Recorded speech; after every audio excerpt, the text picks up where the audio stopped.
dear Tyler. Good morning. How are you? I hope you're good. I hope you really slept well. I hope you had fun so far this week and all. Um, yeah, it's nice to be able to reach out to you again. So first and foremost, I know that the caption of the last episode was really, um, I think for the lack of a better word, it was a very cheeky one because I got your comments and a lot of the comments were like, oh, we were hoping to hear you finally found someone, you're really getting married next year and all.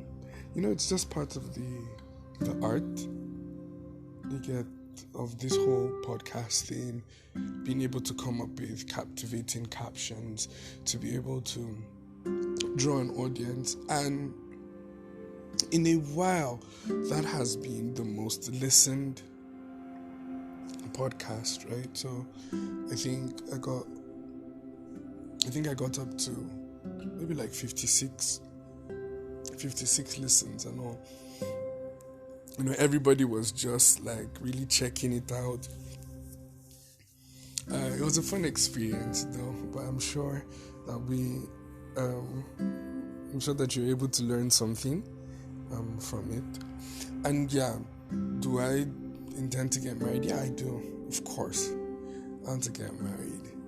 And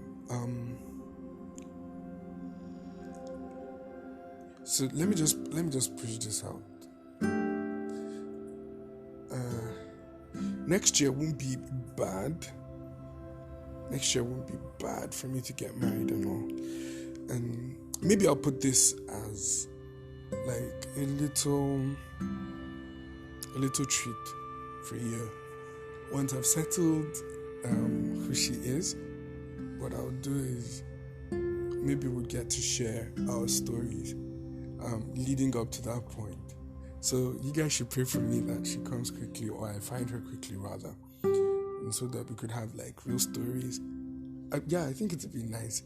I would give the sessions of how we met, how we started, talking, the proposal, everything. Don't worry, you guys get to hear it. So,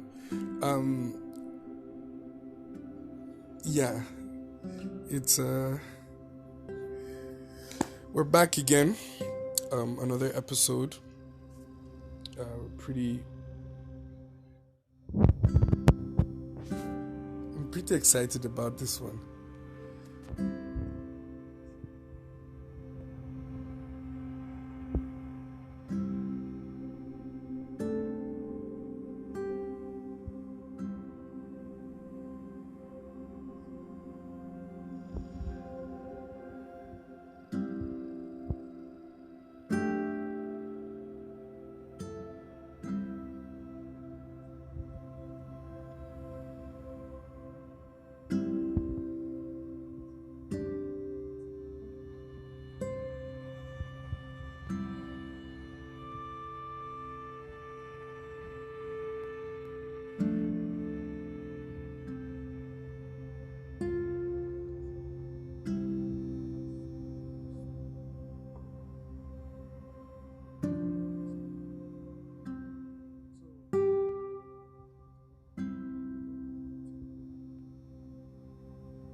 Pick you up, hug you, and I was little, so I could really recall much. So I was privileged to travel abroad with my family. My dad worked with the Ministry of Foreign Affairs. So when I was like 3 or so, 3, 4, my family got my dad got posted to the Netherlands, that's Holland, and so we went there. If you ask me, I think that's where I can remember most of my life. I can't remember the years preceding that, apart from a certain injury, a certain accident that I had, and I think I still have flashbacks, little flashbacks on that.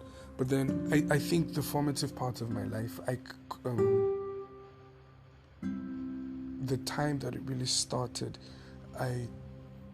it's the part of when we were in Holland. So that's the part that I can remember, and so this is where the story actually begins. And so my family were in Holland. Holland is kind of like a mixed culture. It's like let's say it's like France a little bit, right? So you've got the blacks, you've got the whites, you've got other people that are natives there. So getting to the new country, it was, seeing white people was, new, definitely. It was new. And, being the minority now, because they're predominantly Caucasians or predominantly whites, being the minority came with its perks. But being a small child and everything, there are a lot of things that just passed over my head. A lot of things that passed over my head. I remember when I was in primary 2, right? So primary 1, I had this, I think it was just primary 1, I had this really, really nice teacher. The first person I could remember teaching me, then I was in reception. Reception is like nursery or pre-primary, exactly. So her name was Heather. Heather was an extremely nice person. Never made me feel different at all. And then I got into primary 1. My teacher was Miss Horns. That's her name. Nothing really, she was nice, you understand? Never had awkward moments. But then when I got into primary 2, I met a teacher, and her name was Mrs. K. Now, Mrs. K was, I used to have this issue with her. She seemed to be very, very hostile to me. I'll never forget, there was a time I went to the library to check out a book, because back then I loved reading books and all. I still read books now, but I think the passion for reading was really heightened at that point. So I went to the library to check out some books, on science or just mythical stuff. And she was in the library and she called me. She was like, "What's your name? Pronounce your full name." And so I pronounced it. Or I think maybe I didn't hear her properly. And then she dragged my ears. Can't I hear I'm talking to her? I mean, she's talking to me rather. And I was like, okay, and I told her my name. I felt like, why was she picking on me? We were in a very, very quiet corner when she did all of that. And I remember at that moment, I really didn't like Mrs. K. I tried my best to avoid her because I just felt like she was always on my case. I was the only black child in my class, and there was just the way that she used to relate with the other white kids, and then I didn't have that relationship with her. So I'll never forget again, there was this time where I was dropped home. So the embassy, because of the busy schedules of their staff and all, the embassy organized the bus to be picking up the kids and taking them to school. And also I usually used to be either were the first to be picked up, or usually the first to be picked up and the last to be dropped. So I was the last person to be dropped. And when I got home, we lived in an apartment. I could clearly remember in The Hague, Scheveningen. It was an apartment just facing the beach. So you would, enter the main door, and then you would buzz your house number, and then from the house, it would trigger up like a teleprompter. They would get to see who is buzzing at the door, and also I buzzed my house, and there was no response, right? And like I was like heavily pressed at that time. So I remember I peed in my pants at that time, but I kept on buzzing for like 30 minutes and nobody answered. And back then there were no cell phones, there were no call centers, just landlines, And unknown to me, my mom had gone to the market and she hadn't come back, right? So she was expecting that the driver would wait to make sure that I enter the house, and he had already gone.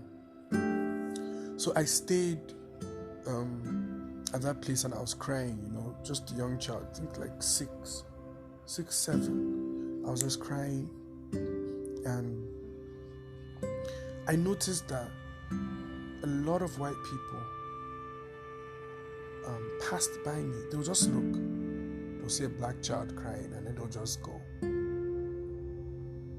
And I really wondered, I was like, what's going on? Like, nobody is even trying to find out what's happening. They were just passing by. I was just crying and all. So one woman with her child stopped by and they saw me, white lady. And she met me and she was like, hey, what's wrong? I was like, I came home and my mom is not around. And then she was like, okay, I should follow her. So she took me to the police station, right? She bought me Sprite. I sat down with her son. I think the son gave me a toy or something. And we went to the police station. And then the police officers asked me some few questions, asked for who my dad was, where he worked, and then they called the embassy, and then a colleague of my dad came, picked me up and took me to his house. And later on, after work, dad came and picked me, and then we went home. So, but I remember going back home and I was like, why is it that like maybe over 10 to 15 people passed me? 10 to 15 people passed me. I never like even tried to find out what happened. Now, I didn't have any idea of racism. I think it was growing up that I understood that, okay, it was just like a racist culture at that time. But I didn't really understand it. So I was just wondering, like, really what happened. So when I got to primary 3, I met this teacher. The first day of class, like, okay, so this teacher back then was really fine, really beautiful woman, and I was like, oh my God, she's so fine, she's so pretty. And so this 7-8-year-old was crushing on his class teacher. Her name is Miss Clothia. Whenever I just think about her, I'm just so grateful. Miss Clothia. And so the first day of class, she introduced herself, was really nice, hugged all of us. And then she was like, would you want to kiss? And I was like, yes. And so she gave me a kiss on my cheek, pecked me on my cheek. I felt extremely loved that day. I felt extremely, extremely loved. That was the last time that I ever had like an inferiority issue in my class because of my skin color or, just feeling like I was different or so. Because I was thinking she was going to reject it because I was black. What really happened was, I think one of the kids in the class was like, okay, he wanted a kiss, and also she gave him, and I was just behind him, and she was like, do you want one too? And I was like, yes. And she gave it to me. And from that day on, when I went home, I remember because she was heavy on lipstick and all, I didn't clean the lipstick this kind. The lipstick was on my cheek and I went back home. From that day, I made a promise to myself when I was like, I was always going to make people feel special, irrespective of whatever condition that they have. It was what drew me to the plight of people. That's where my empathy really came from. I'm this kind of person that I'm always drawn to the people that are probably having challenges or, spoken ill of. I am always drawn to them, right? Always drawn to them. And I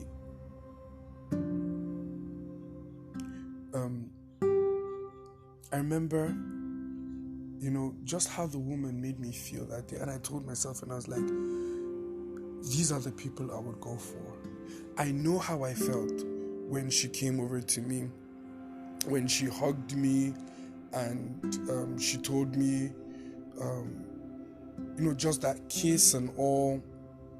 I remember it vividly. And I told myself that I'm going to make people feel special. That's what my life is going to be all about.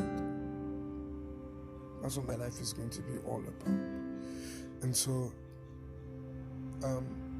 you could be like, I've seen people that are like, oh no, I'm dirty, I'm not wearing any, like my clothes are not good. I'm like, you come hug. You're in the worst condition.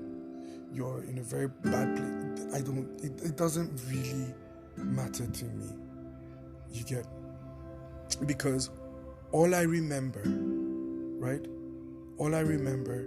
is Miss Claudia, that hug and the kiss that she gave me to make me feel special.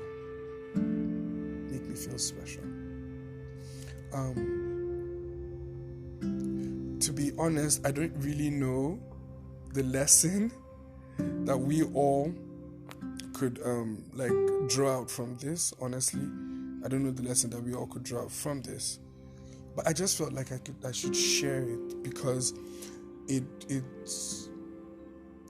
just left a very deep impression in me. And maybe the encouragement is, find those moments that really transformed you for the better. Find those moments. And then use it to build your own value system as an individual. You understand? Use it to build your own value system as an individual. Let it motivate you. Let it challenge you to be a better person.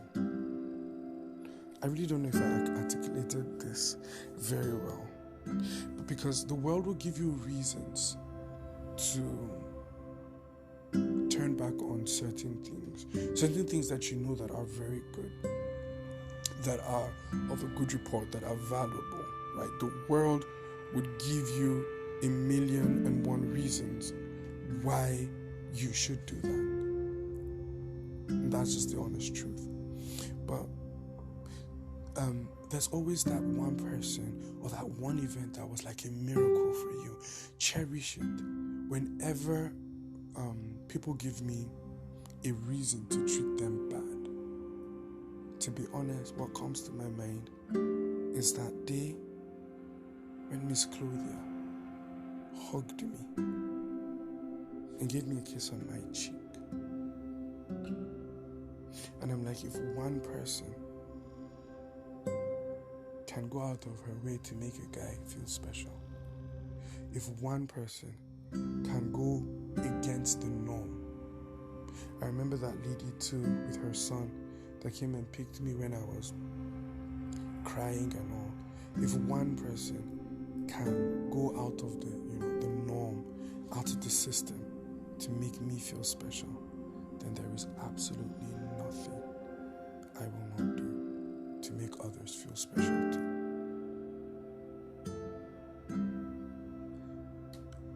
let us find reasons. Let us find reasons why we would do right. Let us find reasons why we would do right. It's very important. Guard yourself, guard your life, guard your whole vicinity, your whole system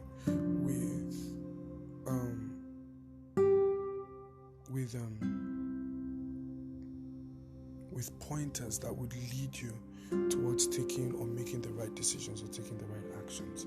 It's very, very important, right? So yeah, that's the story of how my first kiss, maybe it's misleading as a topic, but how my first kiss really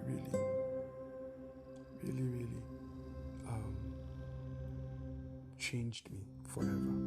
Really changed me forever. So I hope that this really blessed you. I hope it inspired you in some way.